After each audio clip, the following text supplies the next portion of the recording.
This presentation is going to be all about RF data converters, which are the components found on the RFSoC to deal with analog to digital conversion and digital to analog conversion.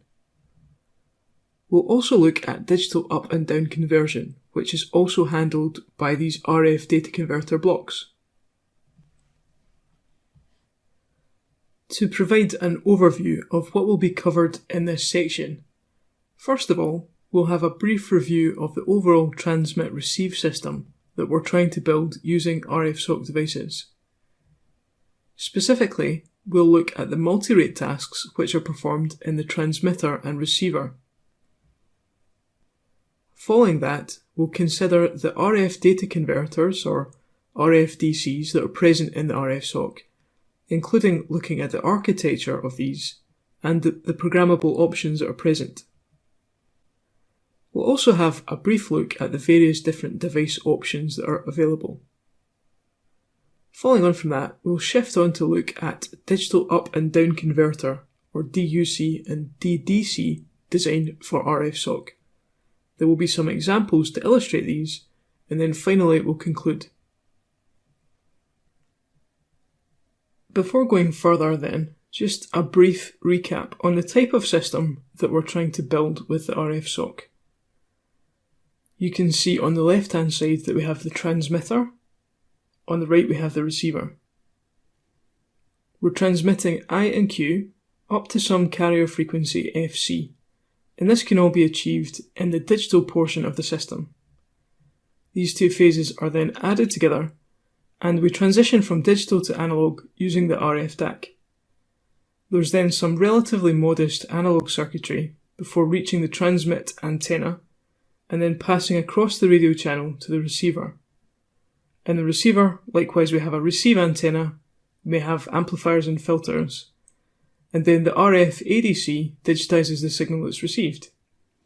We then have another mixer, this time to demodulate, before going through a filtering chain and then passing onwards to further processing stages.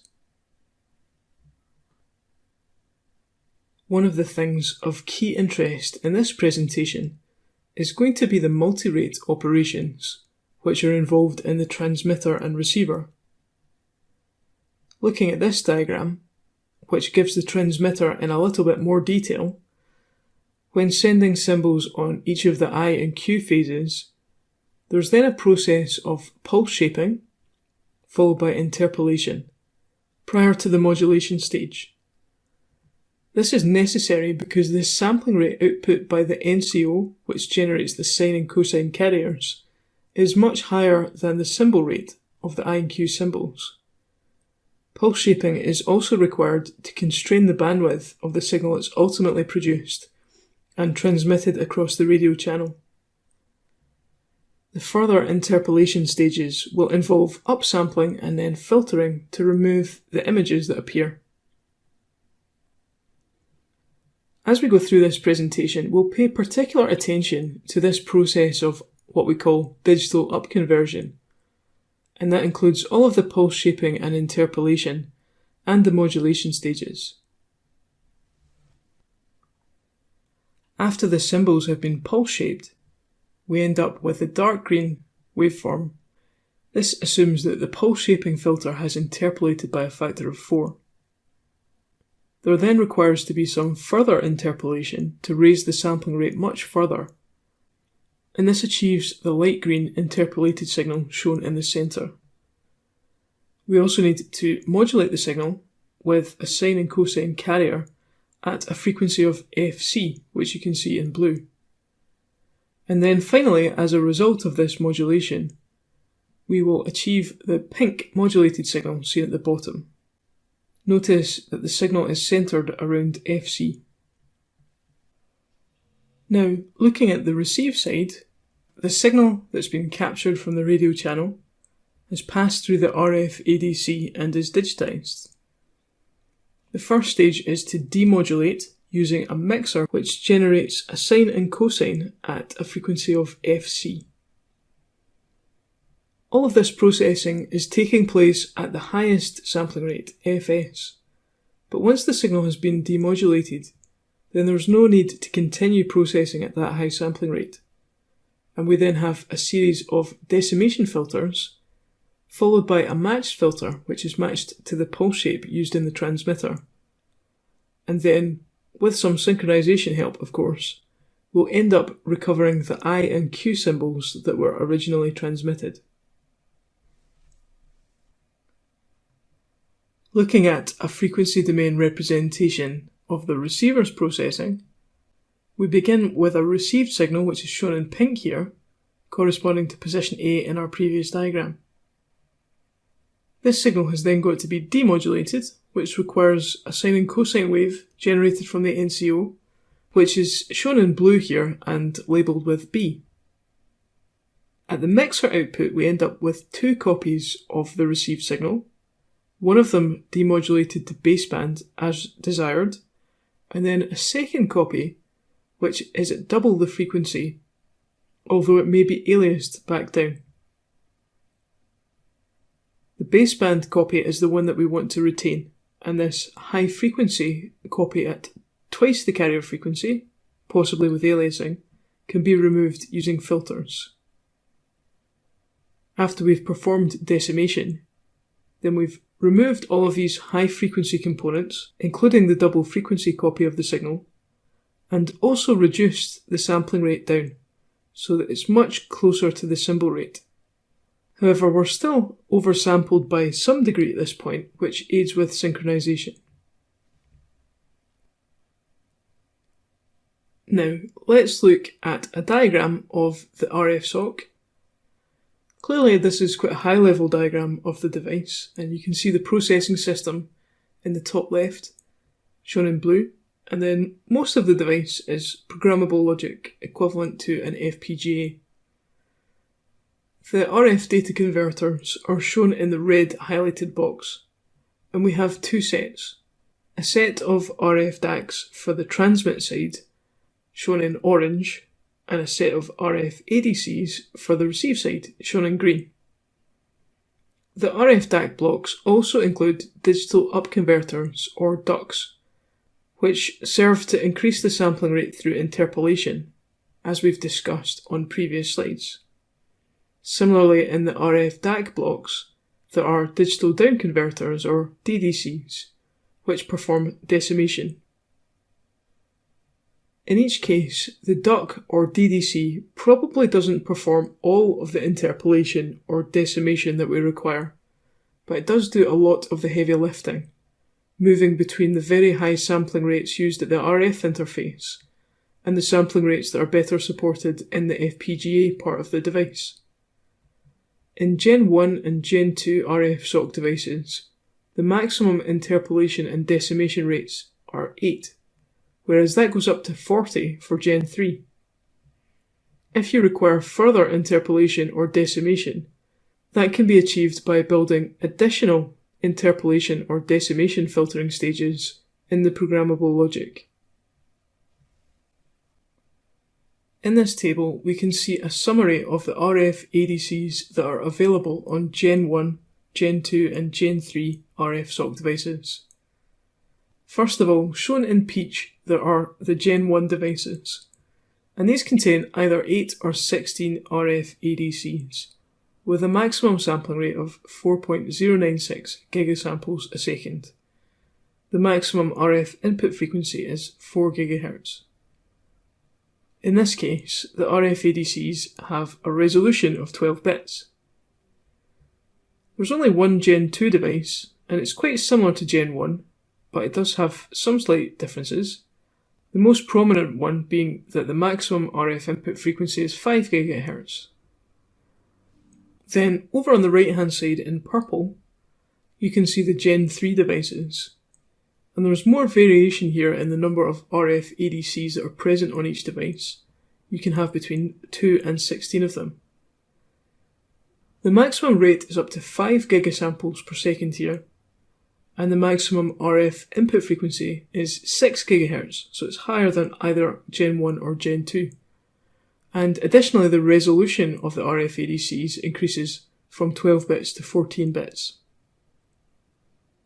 When operating at these maximum frequencies, the RF ADCs can work in both the first and second Nyquist zones, and for lower sampling frequencies, they can also operate in higher Nyquist zones as well.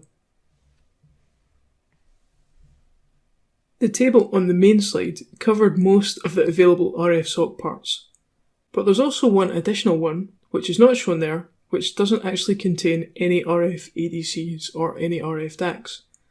Despite this, it's still categorized as an RFSoC because it contains the forward error correction blocks, which also feature as part of RF systems. As you'll notice from the examples that follow, we tend to use a sampling rate of 4 gigasamples per second, and that's because it's an easy number to use. It's slightly lower than the maximum of 4.096 megasamples per second, supported by the Gen 1 devices. We're just rounding it so that we can work with easy-to-use numbers. We've chosen to base the examples on 4 gigasamples a second and Gen 1 devices because it's Gen 1 that features in the RFSoC 2x2 board that this course is based around.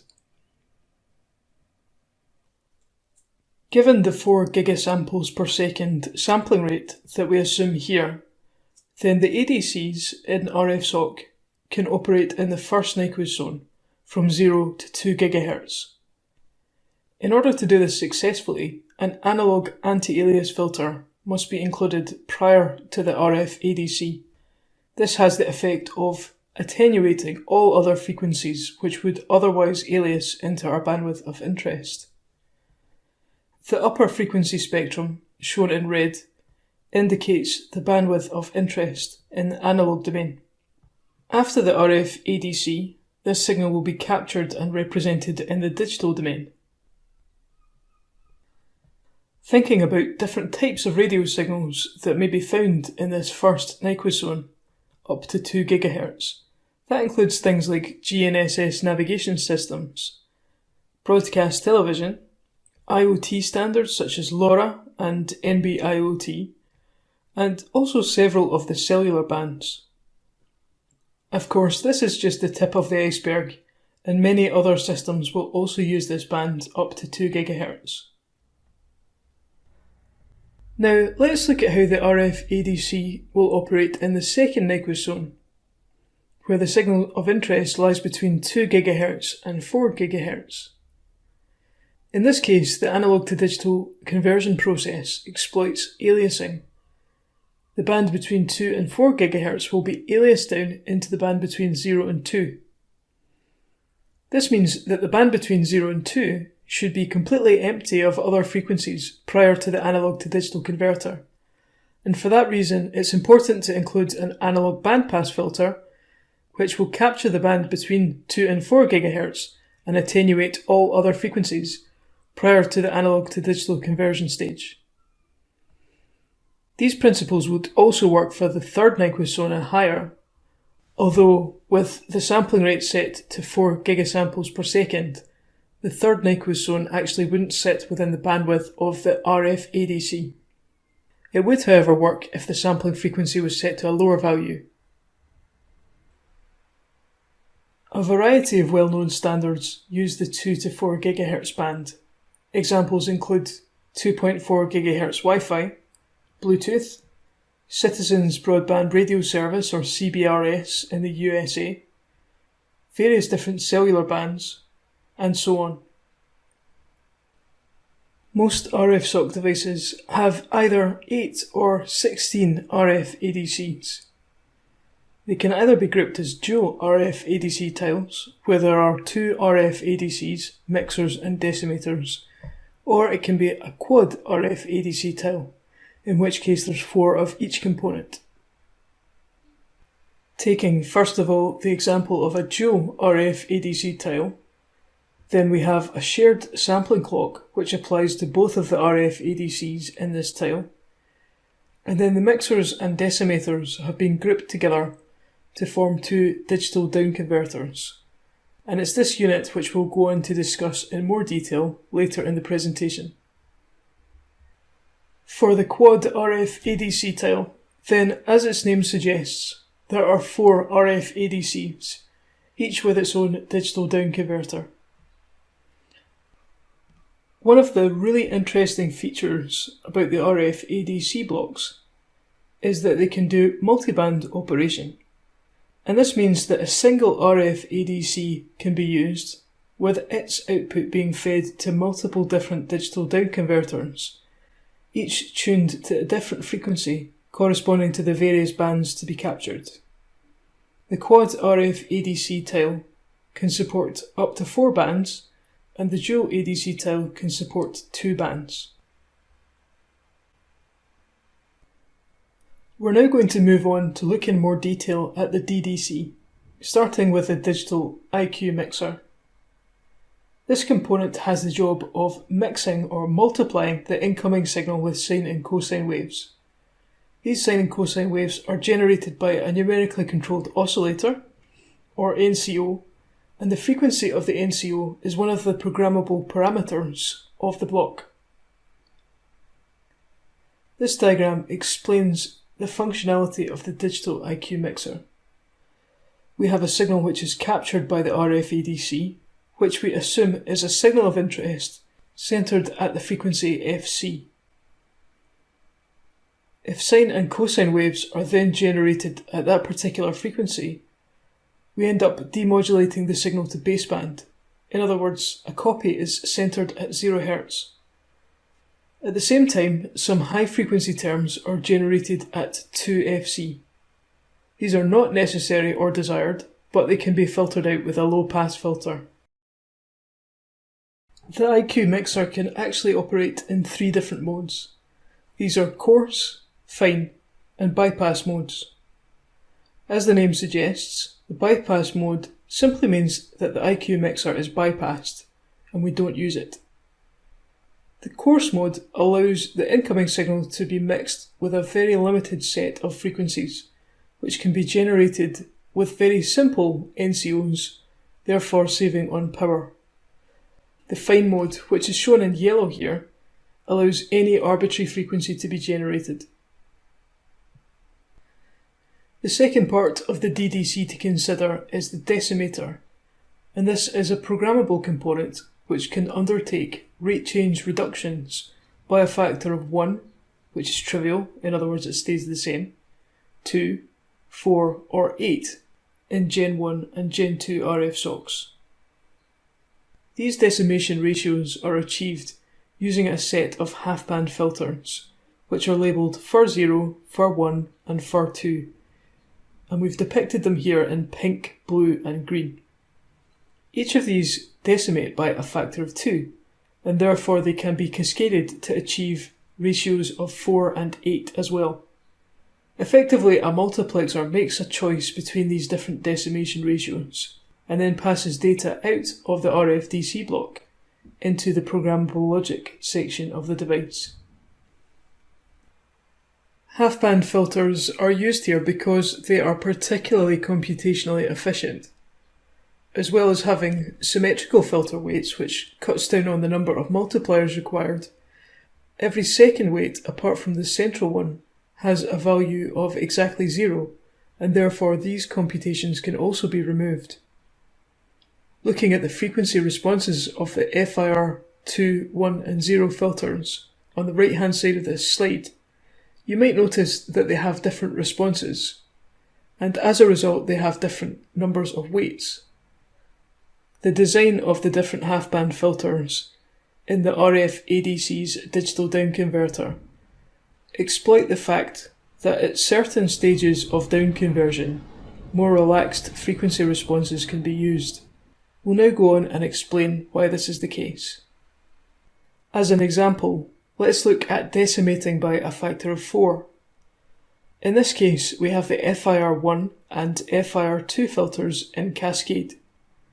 FIR1 decimates by a factor of 2, and so does FIR2. The frequency responses of both of these filters can be plotted on a single axis. Both are referenced to the input sampling rate fs. This allows us to clearly see how the responses of the two filters interact. Noting that the green filter FIR2 would only be applied to samples exiting the FIR1 filter, and therefore at half of that sampling rate, then we actually need to plot an image of FIR2 against the FIR1 filter. The blue filter has quite a relaxed frequency response because it only needs to have strong attenuation in the passband region of the green filter.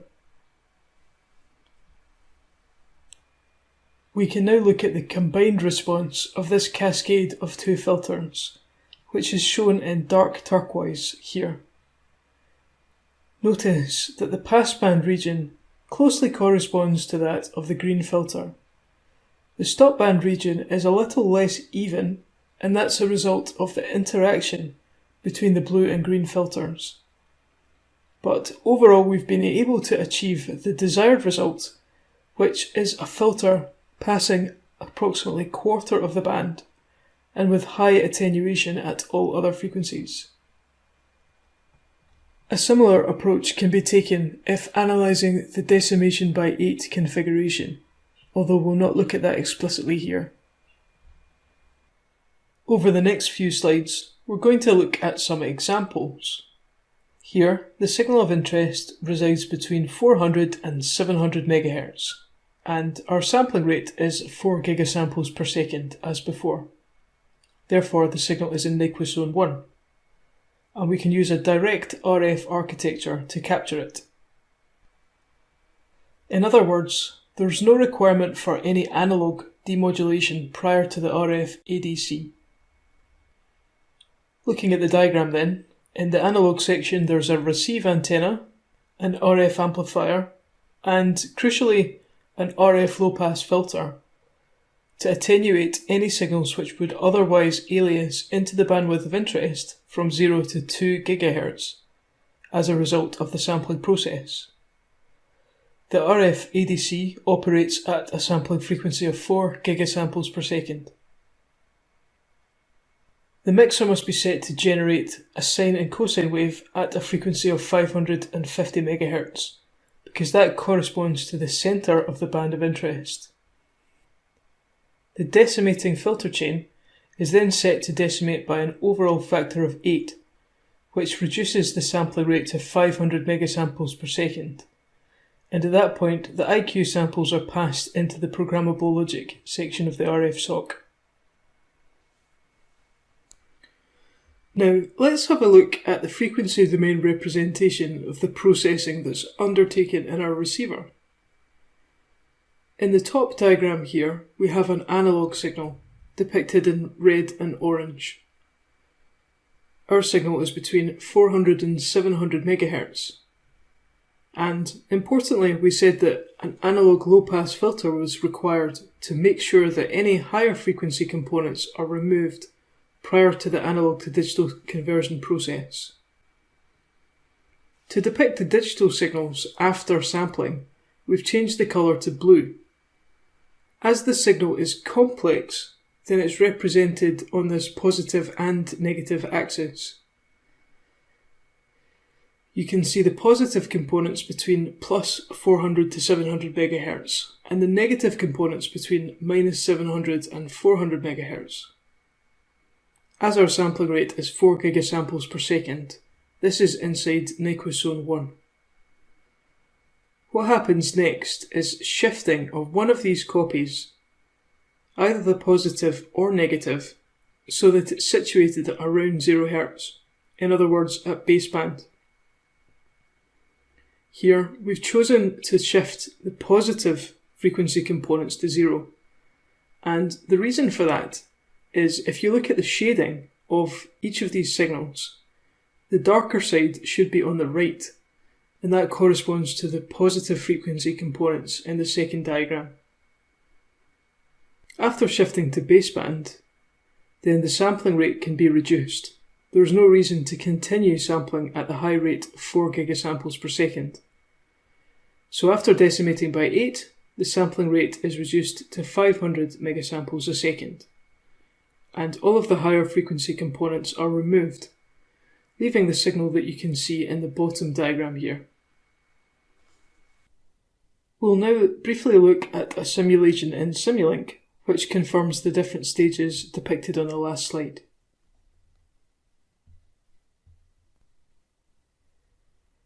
Firstly, the box on the far left-hand side represents the received signal. We're not too concerned with how the signal has actually been created here, just the key parameters. You can confirm here that the sampling rate has been set to 4 GHz, the signal bandwidth to 300 MHz, and the carrier frequency to 550 MHz. In other words, the centre of the band between 400 and 700 MHz. We've also chosen to add a spectrum orientation tone, which will help us to confirm which way round our signal spectrum is at different stages. Next, let's run a simulation and view the results.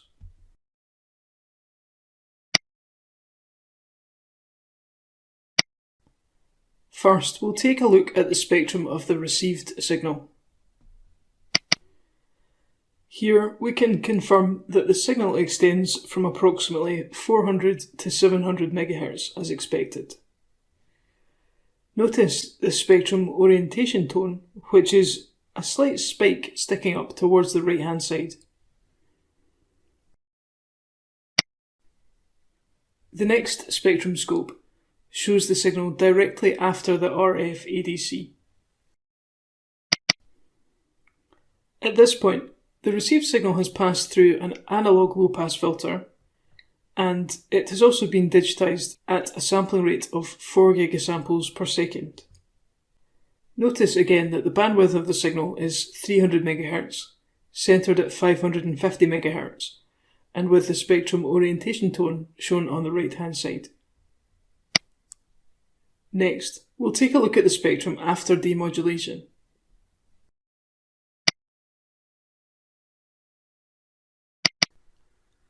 As we now have two phases, I and Q, the spectrum becomes a complex one. Notice the position of 0 Hz, halfway along the x-axis. After demodulation, we have centered one of the images at 0 Hz as desired, and there's also another one at negative frequencies. Notice that these are mirror images of each other, and therefore the spectrum orientation tones appear at opposite sides. The image which has now been centered at 0 Hz is the one which we want to retain. Now, finally, let's have a look at the spectrum of the signal after it's passed through the decimator. Remember that the decimator performs low-pass filtering, as well as reducing the sampling rate. The sampling rate has now been reduced by a factor of 8 to 500 MHz. In this spectrum scope, we can see the decimated signal, with the spectrum orientation tone on the right-hand side as desired. Let's now move on to consider an example where the frequency band to be demodulated is in Nyquist Zone 2. Again, we'll use a direct RF architecture with no analog demodulation required. As we're working in Nyquist Zone 2 this time, a bandpass filter is required in the analog domain prior to the data converter. This means that Nyquist Zone 1 will be largely empty of any other signals. Therefore, at the sampler, then the signal from Nyquist Zone 2 will alias down into Nyquist Zone 1. After that stage, the mixer will then demodulate using an NCO to move a copy of the signal to 0 Hz. Thereafter, the decimator will this time be set to decimate by a factor of 4, and therefore the samples will be passed to the programmable logic at a sampling rate of 1 gigasamples per second. Let's now confirm what's happening in the frequency domain as a result of these different steps. To begin with, we have an analog signal, again depicted in orange and red, which is in Nyquist Zone 2 this time. We have an RF bandpass filter isolating Zone 2, which will therefore attenuate all of the noise present in Zone 1 and in higher frequency bands. Notably, the red, darker shaded side of our signal is at the high end of the frequency band from 3 to 3.5 GHz. As a result of aliasing, then the direction of this signal reverses. And in the first Nyquist zone, in the positive section, our signal is present between 500 MHz and 1 GHz, but the darker shade is now on the lower side of that band. We also have an image in the negative portion of the frequency spectra, and this has the darker shading on the right-hand side. It's therefore the negative frequency band that we choose to move to baseband in this case. As the signal bandwidth is greater than before, this time we choose to decimate by 4 rather than 8, and therefore the final sampling rate here is 1 gigasamples per second, as you can see in the bottom diagram. Of course, there are situations where the frequency band is too high to be captured directly, either in Nyquist Zone 1 or Nyquist Zone 2. In this example, we will consider that an external analog mixing stage is necessary to bring the signal down from its original RF frequency band to an intermediate frequency band that can be digitized by the RFSoC. In this example, we consider a bandwidth of 100 MHz, which is centered at 5.85 GHz. In the analog domain then, after the antenna and RF amplifier, we have an RF bandpass filter which is situated around this 5.85 GHz frequency band. An analog local oscillator with a frequency of 5.55 GHz is used to demodulate from RF to IF.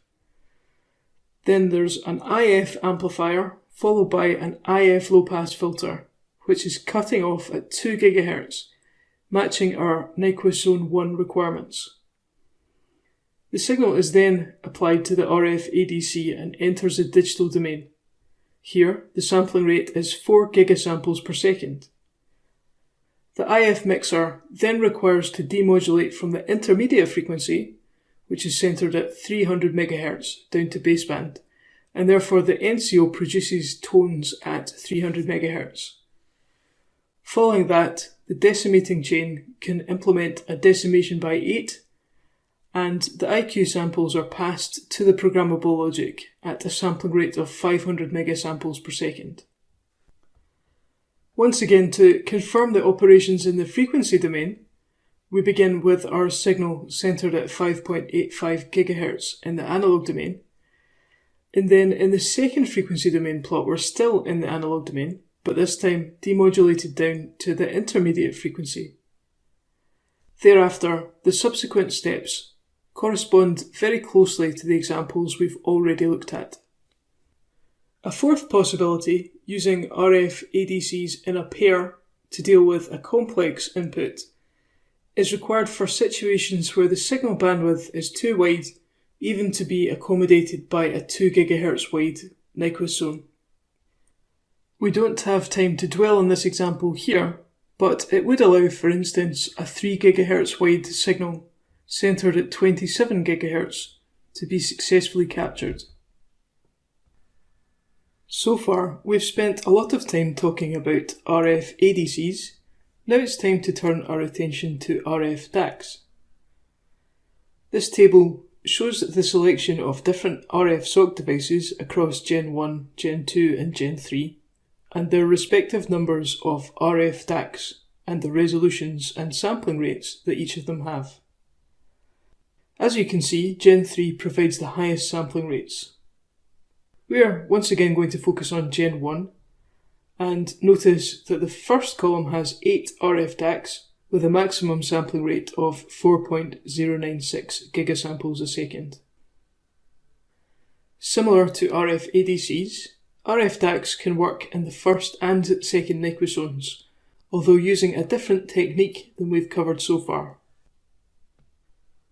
The organisation of RF-DACs on the chip is very similar to that for RF ADCs, although in the case of RF-DACs, there are always quad tiles, with 4 sets of interpolators, IQ mixers and RF-DACs. We don't actually need to spend too much time on the RF-DAC blocks, because they're very similar to the RF ADCs, just with the opposite set of operations. As you can see in this diagram, IQ signals enter the RF data converters and then pass through a pair of interpolators. This time interpolators are required to raise the sampling rate, but the ratios are the same as for the RF ADC decimators. Ratios of 1, 2, 4 and 8 are supported, with 1 being a bypass mode. The IQ mixer generates sine and cosine waves with which to modulate these signals, and then they're added together and passed to the RF-DAC block. The sampling rate of the RF-DAC is programmable and can be up to 4.096 gigasamples a second for Gen 1 devices. In the interpolator, a set of 3 identical filters are required as compared to the RF ADC. So the green, blue and pink filters here have exactly the same responses as we saw earlier. This time, of course, they're interpolating. The order of applying the filters is different, but overall you can see the similarities between this and the decimator that we looked at earlier for the RF ADC. Over the next couple of slides, we'll look at the operation of the RF-DAC data converter itself, starting with Nyquist Zone 1, which we can think of as a conventional zero-order hold operation. That means that for every sample output from the RF-DAC, the analog waveform that's generated looks like this steppy waveform seen on the left-hand side. This signal would normally then pass through an analog filter which would smooth out the steps. Looking at the frequency response though, of this zero-order hold steppy signal, you can see the shape that would be generated. Here, the majority of energy is concentrated in Nyquist Zone 1, as you can see in the diagram on the right-hand side. You may also notice that there's a drop-off in magnitude across that zone, and that can actually be corrected with an inverse Zynq compensation filter, which is an option in the RF-DAC block. When operating in Nyquist Zone 2, the RF-DAC works in mixed mode, and this means that the signal generated as a result of digital to analog conversion alternates between positive and negative values corresponding to each sample. That's shown in the diagram on the left-hand side. On the right-hand side, you can see the resulting spectrum. And this time, you might notice that the highest amount of energy is concentrated in Nyquist Zone 2. It's slightly down in terms of overall energy compared to our Nyquist Zone 1 normal mode example, but there is still a significant amount of energy in that zone, and moreover, it's relatively flat across that zone as well. Although it's less necessary to apply a correction in Zone 2, Gen 3 devices have introduced an additional option for inverse Zynq compensation in Nyquist Zone 2 as well as Nyquist Zone 1. This completes our overview of the RF-DAC block. Perhaps the most interesting part of the RF-DAC block is the data converter itself, because it's got this option of mixed mode to generate signals in Nyquist Zone 2. Finally, to conclude this presentation then, we've given a brief overview of the RF data converters within RFSoC devices, in particular focusing on the operation of RF ADCs and RF-DACs. We've seen that RF ADCs exploit aliasing and can operate in the first and second Nyquist zones. RF-DACs, on the other hand, operate in a very different way.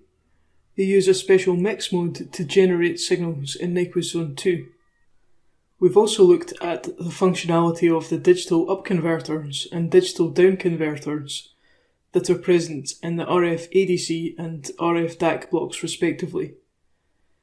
We looked at several different examples of radio signals in different bands and how these could be supported by the RF ADC configuration. Notably, we were able to observe that several different popular radio standards could be supported in either the first or second Nyquist zones, given an RF sampling rate of 4 gigasamples a second. And therefore we can conclude that there's lots of potential to use the RFSoC for many different applications.